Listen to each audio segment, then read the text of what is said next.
Primul pui.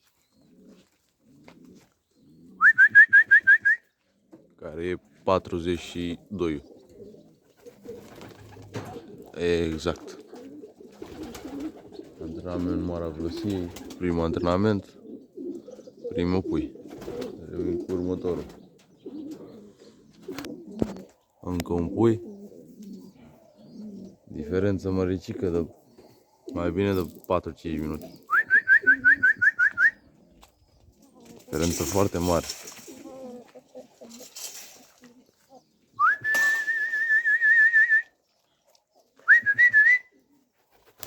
$666. Bani. Încă un pui și Alia. Primul a venit la și 38 și 39, adică ăsta de sus de aici care n-a intrat. Și acum e și 44.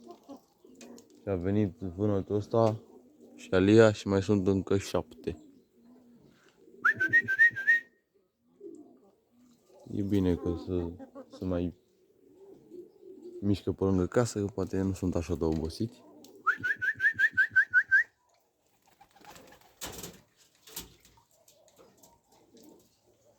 Bun.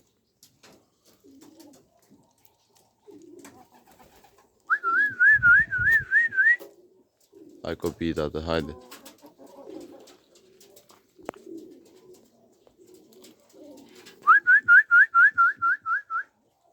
La gutul ăsta nu-i prea place să intre el în coteață.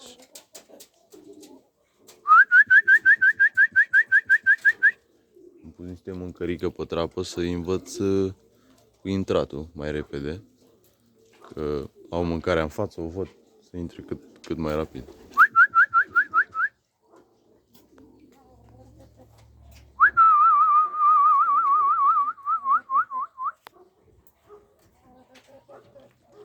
Sunt curios dacă mai susește negru ăla miculist astăzi. Da, revin eu cu următorul. Încă un pui. 53, dacă nu mă înșel.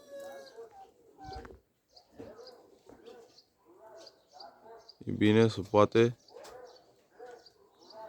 E și 48. Diferențele sunt mari la sosire, nu știu care e motivul.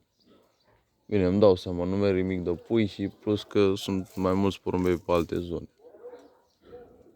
Mai ales acum că e pui. Haide, fetița, haide.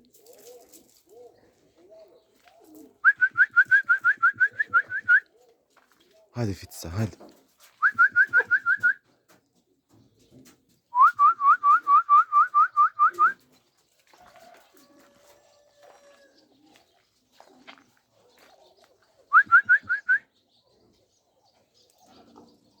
Mai lipsește unul din aia care am eu încrederea aia în România.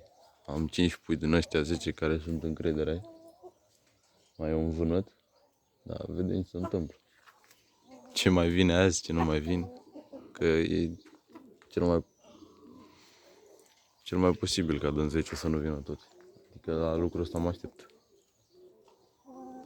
Dar revin cu următorul.